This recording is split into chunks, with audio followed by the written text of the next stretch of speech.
Mais yon chala qui a marché sur réseau yo, à question journaliste yo, ta ka pose président dans prochain interview wa. Par hésiter partager pour journaliste ka joindre ou bien tag yon. Parce que peuple a suivre et peuple a comprendre. Li pa vle la presse lia, qui c'est la presse nationale, tourner yon miroir fêlé. Parce que la presse, c'est yon miroir. 1. Monsieur le Président, la question des contrats d'électricité a été soulevée et discutée depuis 2014 sous le gouvernement de votre prédécesseur, qui vous a présenté à la nation comme son candidat.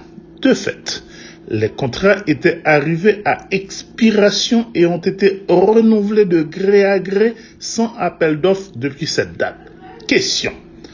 Après avoir promis l'électricité en 24 mois, pourquoi ce n'est que maintenant que vous dénoncez ces contrats au moment fort de la crise?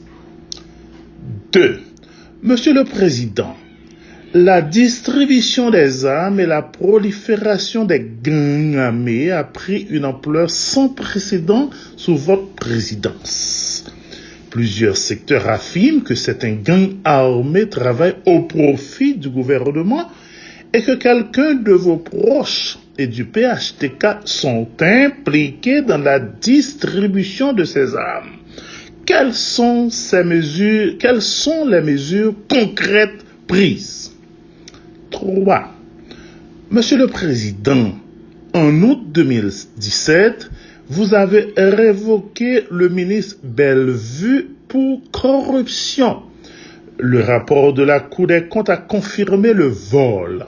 Et pourtant, vous avez nommé ce corrompu ambassade à l'OMC. Comment expliquez-vous ce choix alors que vous prétendez lutter contre la corruption? 4. Monsieur le Président, au sujet de l'aide alimentaire, vous vous présentez comme un champion de la promotion de la production nationale. Au moment où nous parlons, dans de nombreuses zones du pays, les producteurs agricoles sont en pleine récolte. Ne vaudrait-il pas mieux acheter et sécuriser cette production au lieu de faire appel à des produits importés qui pourraient casser les prix et entraîner la faillite de nombreux paysans? Monsieur le Président, pouvez-vous nous donner des détails sur votre diplôme d'ingénieur, institution, année, camarade de promotion? 6. Monsieur le Président, de nombreux secteurs dénoncent le contrat avec Dermalog. Le Sénat de la République a également dénoncé l'irrégularité de ce contrat. Est-ce que ce contrat respecte la loi sur le système d'identification nationale? 7. Monsieur le Président, la police a arrêté 7 mercenaires étrangers lourdement armés, circulant dans les voitures sans plaque d'immatriculation et qui sont entrés illégalement dans le pays alors qu'ils sont en attente d'être interrogés par le parquet. Votre gouvernement a violé toutes les lois de la République en les libérant et en les renvoyant aux États-Unis. Pouvez-vous expliquer cet acte illégal? Étiez-vous personnellement impliqué dans cet ordre de libération? 8.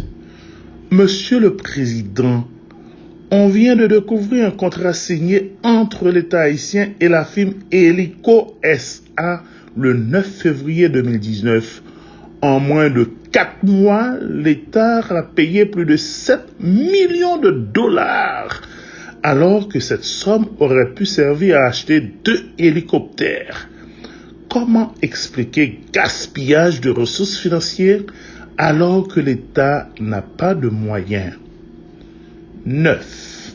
Monsieur le Président, depuis le 6-7 juillet 2018, Une mobilisation générale à travers le pays réclame votre départ. Il y a eu plus de 200 morts et vos adversaires politiques refusent toute idée de dialogue. Êtes-vous catégoriquement que quel que soit le bilan, vous ne démissionnerez pas? 10. Monsieur le Président, suivant l'article 263-1 de la Constitution amendée de 1987, aucun autre corps armé ne peut exister sur le territoire national, à part la police et l'armée.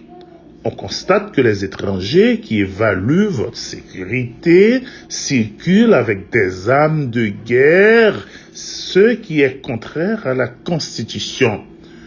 Vous prétendez que les présidents antérieurs ont l'habitude de faire appel à ce genre d'experts.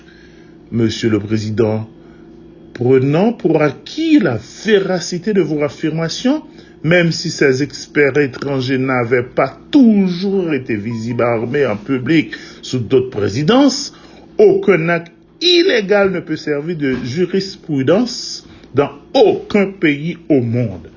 Êtes-vous à l'aise avec la présence de ces hommes armés qui violent la Constitution? 11. Monsieur le Président, un gouvernement AI n'est là que pour gérer les affaires courantes pour une durée donnée. Comment expliquez-vous que votre gouvernement est en train de fonctionner et de prendre des décisions en dehors des prescrits de la loi mère? 12. Monsieur le Président, dans le livre Tout uni, l'histoire de la chute de Jean-Henri Séguin, les deux auteurs affirment que l'argent du service de renseignement de la primature était partagé entre vous et l'ancien président Matéli. Ce qui est écrit dans le livre est très grave. C'est une accusation directe de détournement de fonds. Confirmez-vous cette déclaration? Sinon, avez-vous pris des dispositions pour poursuivre les auteurs pour diffamation? 13.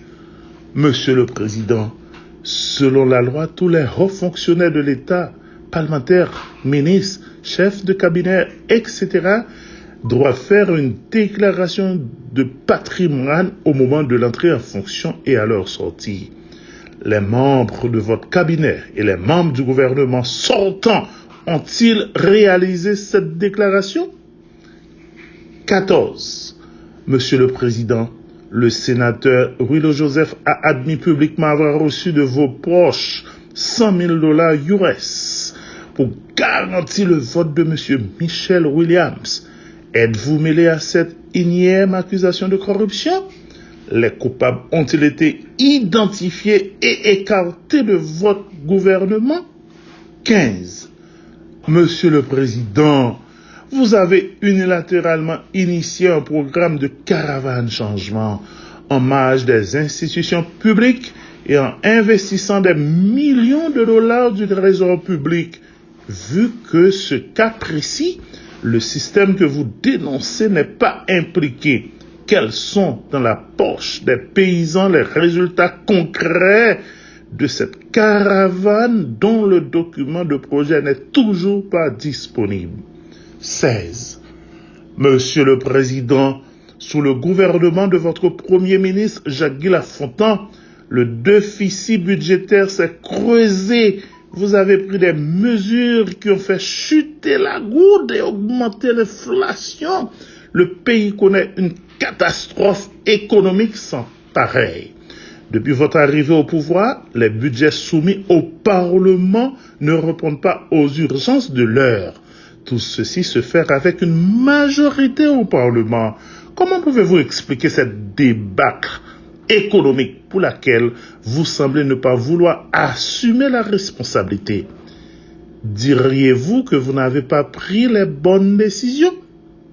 17. Monsieur le Président, vous estimez aujourd'hui que des contrats signés légalement par l'État ne vont pas dans l'intérêt du peuple et vous avez décidé unilatéralement de les résilier malgré la conformité avec les prescrits de passation de marché. Comment comprenez-vous rassurer les compagnies que vous cherchez actuellement à travers de nouveaux appels d'offres qu'un prochain gouvernement ne trouvera pas ces contrats non favorables et qu'ils résilieront par leur contrat? Et estimez-vous que cela donne un bon signal quant à la valeur d'un contrat signé avec l'État haïtien? 18. Monsieur le Président, vous affirmez que vous n'êtes pas seul, sinon après 17 mois, vous ne seriez toujours pas là. Or, nous constatons que les différents secteurs de la vie nationale écrivent et protestent les uns après les autres pour réclamer votre démission. Pouvez-vous alors nous donner des secteurs qui vous appuient et appuient votre action aujourd'hui? 19. Votre nom est cité 69 fois dans le rapport Petro-Caribé, réalisé par une institution d'État, Monsieur le Président Jovenel Moïse.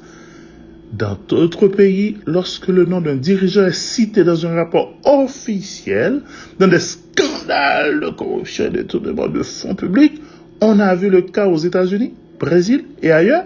Ces dirigeants démissionnent toujours pour que la justice fasse son travail dans la plus grande transparence et impartialité. Pourquoi ne démissionnez-vous pas pour vous mettre à la disposition de la justice et garantir la bonne marche des institutions dont vous êtes le premier garant selon la Constitution, comme vous avez sommé Wilson Lalo par exemple de le faire pour les mêmes motifs? 20. Au moins 3 rapports liés le massacre de la Saline à des proches de votre gouvernement qui ont été écartés. Vous l'avez admis dans une interview avec Amélie Baron tardivement. Niez-vous toute implication dans ce massacre? La question historique d'un journaliste qui n'est pas un entrebas du pouvoir devrait poser à Jovenel Moïse. Suivons le regard du peuple haïtien. Suivons le regard de la diaspora haïtienne. Suivons le regard de la jeunesse haïtienne.